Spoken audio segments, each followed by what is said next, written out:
A paz do Senhor Jesus Cristo, todos vós, meus seguidores das minhas redes sociais. Aqui que você fala é Lúcia Belém da Reflexão do Dia. Antes de começar a reflexão, quero dar um beijo para todos vocês que me seguem no Kawaii, a todos vocês que me seguem no Instagram, no Facebook, no YouTube. E eu quero dar em especial também um beijo para o pastor Dalício e sua esposa Cláudia, Kátia Azevedo, Ina, Ângela, Xindite, Valdeci Silva, Jéssica Monteiro. Tá certo? Beijo no coração. São pessoas que estão aí sempre me seguindo no Kawaii, sempre me seguindo no YouTube, deixando joinha, compartilhando e deixando uma mensagem de amém, de glória a Deus, porque Deus tem falado com eles. Certo? Agora vamos para a nossa reflexão de hoje. A reflexão fala sobre o arranva pela nífice. Você sabe o que quer dizer isso? Vamos lá para a leitura de Marcos 16, 15 a 20, que diz assim: E disse-lhe, ide por todo o mundo, pregai o evangelho a toda criatura. Quem crê e for batizado será salvo, mas quem não crê será condenado. E esses sinais seguirão os que crerem. Em meu nome expulsarão os demônios, falarão novas línguas, pegarão na serpente, e se beberes alguma coisa mortífera, não lhe causará dano algum. E porás as mãos sobre os enfermos, e sararão. E ora, o Senhor, depois de ter lhe dito isso, foi recebido no céu, e assentou-se à direita de Deus.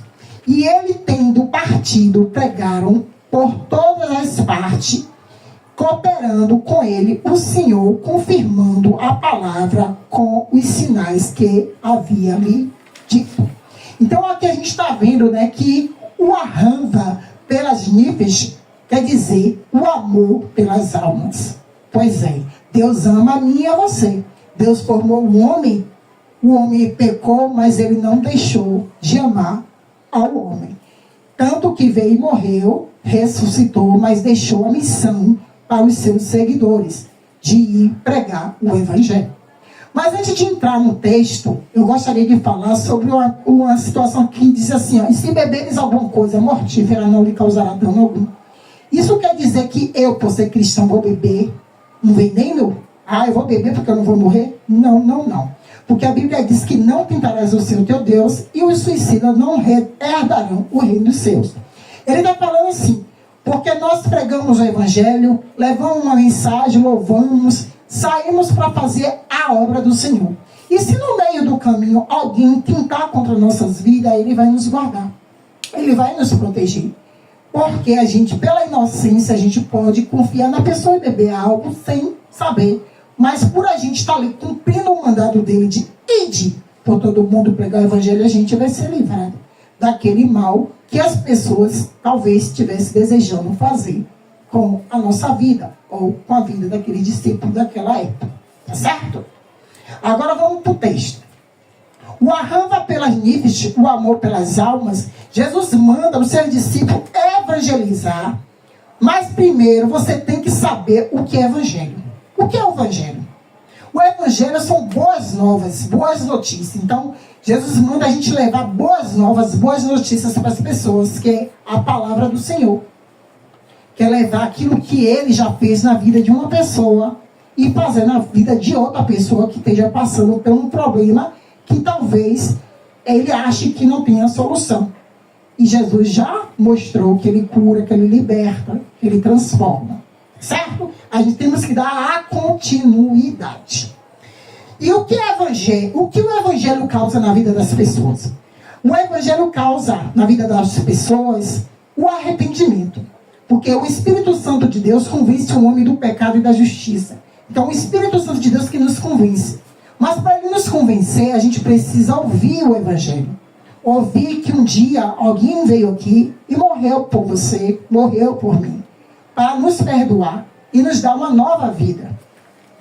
Um exemplo que o evangelho causa nova vida às pessoas, a gente vê na vida de Pedro. Pedro era um discípulo de Jesus, que era um pescador de peixe, pescador. Pois é, ele era pescador e Jesus chamou ele, para ser pescadores de alma. Então ele deixou de ser pescador né, no caso de um trabalho dele, de uma profissão, para ser um pescador de almas, para ser um discípulo, um apóstolo de Cristo. Então Deus deu a Pedro um novo cargo, um novo título, uma nova vida, né? Era um simples pescador e agora se tornou um apóstolo, um discípulo de Jesus. E o apóstolo Paulo, ele que era antigamente, era chamado de Saulo. Ele era um soldado romano, que ele perseguia os cristãos, ele matava os cristãos. E o apóstolo Paulo, ele teve encontro com Jesus no caminho para Damasco, porque ele ia para matar os servos de Deus. E chegando lá no caminho, ele estava no cavalo, Jesus falou com ele: Saulo, Saulo, por que me persegues? Ele: quem, Senhor? Tu, Paulo, tu me persegues. O apóstolo Paulo, que antigamente era chamado de Saulo, pensava que ele estava fazendo o que era certo, perseguindo os cristãos, matando os cristãos. Ele estava achando que ele estava agradando a Deus. Até quando ele teve esse encontro com Cristo e viu que ele não estava fazendo o que é certo. Só que quando ele teve esse encontro com Cristo, ele ficou cego. A luz, o brilho do céu foi tanto, né, a presença de Deus, que Saulo caiu. E quando levantou cego. E ali você vê que depois dali, Saulo passou a ser chamado Paulo. Ele passou a ser um discípulo de Jesus, passou a ser um apóstolo de Cristo. Onde depois que Deus mandou Ananias orar por ele, ele voltou a enxergar.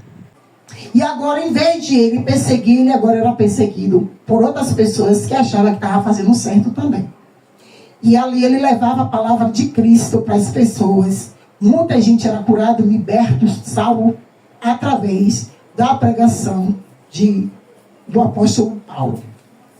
A gente vê também exemplos de milagres e milagres que os discípulos, seus apóstolos, faziam.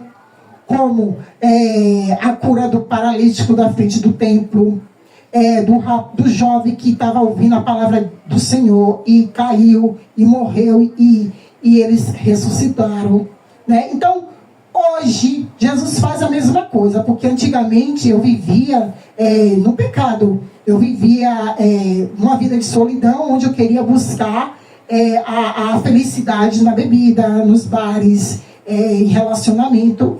Mas Deus mudou a minha vida. Porque a felicidade verdadeira é aquela que enche a sua alma. Entendeu? Não é aquela artificial, que quando você sai dali, ficou ali, acabou. É aquela que leva para toda a sua vida, que é o Espírito Santo de Deus. E foi isso que ele fez na minha vida. E é por isso que eu estou aqui pregando também para você, levando essa reflexão. Porque se você hoje passa por um problema na vida, seja lá qual for, existe solução. Existe solução, porque a gente temos um Deus que morreu, ressuscitou, justamente para nos garantir a solução desse problema que a gente esteja passando ou que você esteja passando. Então não há nada impossível para Deus. Então eu estou aqui levando as boas novas para você, que talvez está achando que não tenha mais solução para ti. Tá certo? Jesus Cristo é o caminho, a verdade e a vida. Quem crê nele será salvo, mas quem não crê será condenado. Então, e os sinais seguirão os que crêem. Então, os sinais de cura, de libertação, de salvação, de vida, seguirão a todos que crêem nele. Tá certo? Essa é a reflexão de hoje. Beijo no coração, deixe seu joinha aí embaixo, toque no coração, se inscreva no meu canal, caso você ainda não se inscreveu, e compartilhe. E até a próxima. Tchau!